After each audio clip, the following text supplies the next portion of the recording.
మా చంటిగాడు లోకల్, మా చంటిగాడు లోకల్ అని చెప్పుకుంటున్న కాంగ్రెస్ సర్కార్కు జూబ్లీహిల్స్ కాంగ్రెస్ పార్టీ క్యాండిడేట్ ఎంత లోకలో లోకానికి చెప్తున్నాడు. లోకల్ లేదు పాడలేదు, అసలు జూబ్లీహిల్స్ ఉన్న గల్లీలు ఎన్ని బస్తీలెన్ని బాటలెన్ని అనేది చింతాకు మందం కూడా తెలియనట్టే కొడుతున్నది. ఎందుకు ఈ మాట అంటున్నానట్రా, కాంగ్రెస్ పార్టీ శాంతిగాడు ఎంత పర్ఫెక్ట్ ఉన్నాడో మీరే చూడుండ్రి.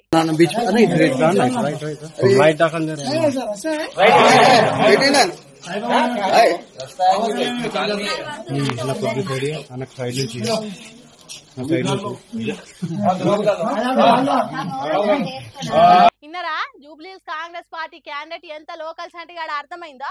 ఇట్లా బాట ఉన్నదా, ఈ గల్లీ నుంచి పోవచ్చా, ఇట్లా పోతే ఎక్కడికి పోతాం అని అడుగుతున్నాడు. జూబ్లీహిల్స్ లోనే పుట్టి జూబ్లీహిల్స్ లోనే పెరిగి జూబ్లీహిల్స్ లోనే ఆడుకున్న శంటిగాడు నవీన్ యాదవ్ అయితే ఏ గల్లీ ఎక్కడికి పోతుంది, ఎటు నుంచి ఎటు పోతే ఏ బస్ వస్తుంది అనేది తనకు తెలిసినంత ఇంకెవ్వలకు తెలియవద్దు. కానీ కాంగ్రెస్ పార్టీ శంటిగాడు నవీన్ యాదవ్ కు బాటల మీదనే బరాబర్ నజర్ లేదు. ఇక జూబ్లీహిల్స్ పబ్లిక్ కష్టాల గురించి వాటిని తీర్చే పద్ధతి గురించి ఏం తెలుస్తుంది?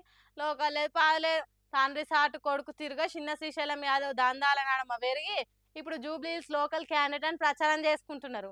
అసలు బాటలే తెలుస్తలేవు, పబ్లిక్ బాధలే తెలుస్తలేవు. అవి చూడుండ్రి, దండ పెట్టుకొని సాహెబ్ తాత నిల్చొని ఉంటే అక్కడికి పోయి తాత వేయక ముందే దండ మెడలు వేసుకుంటుండు. కిసొంటి లీడర్ గెలిచినట్టే కానీ అనుకుంటున్నారట జూబ్లీహిల్స్ పబ్లిక్ కూడా. తెలంగాణ రాష్ట్రం కోసం తెగించి కొట్లాడిన ఓ యుద్ధ వీరుడు కన్న సత్యనారాయణ సారిగా లేడు. అవును, మాజీ మంత్రి హరీష్ రావు సార్ తండ్రికి నిండు నూరేళ్లు నిండినాయి. సత్యనారాయణ సారు మీరు ఇప్పుడు ఏ లోకాన్ని ఉన్నారో గాని మా కోసం తన్లాడే మాలో ఒక్కని తిరగమెదిలే హరీష్ రావును మాకు ఇచ్చిండ్రు.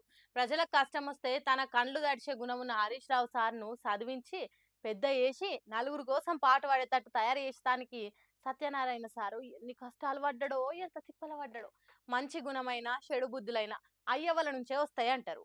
పెంపకాన్ని బట్టే మంచి చెడు అనేది ఉంటది అంటారు. అట్లా మన తెలంగాణకు ఓ గొప్ప లీడరు, మంచి మనసున్న మహారాజు హరీష్ రావును తయారు చేసేటానికి తండ్రిగా ఎంత దాంట్లాడిండో, ఎన్నెన్ని మంచి మాటలు చెప్పిండో. అందుకే హరీష్ రావు సారు చిన్నప్పటి నుంచి ఇప్పటి వరకు తండ్రి తన కోసం పాటు పడ్డది యాదికొచ్చి కన్నీళ్ళు ఆపుకుంటలేడు.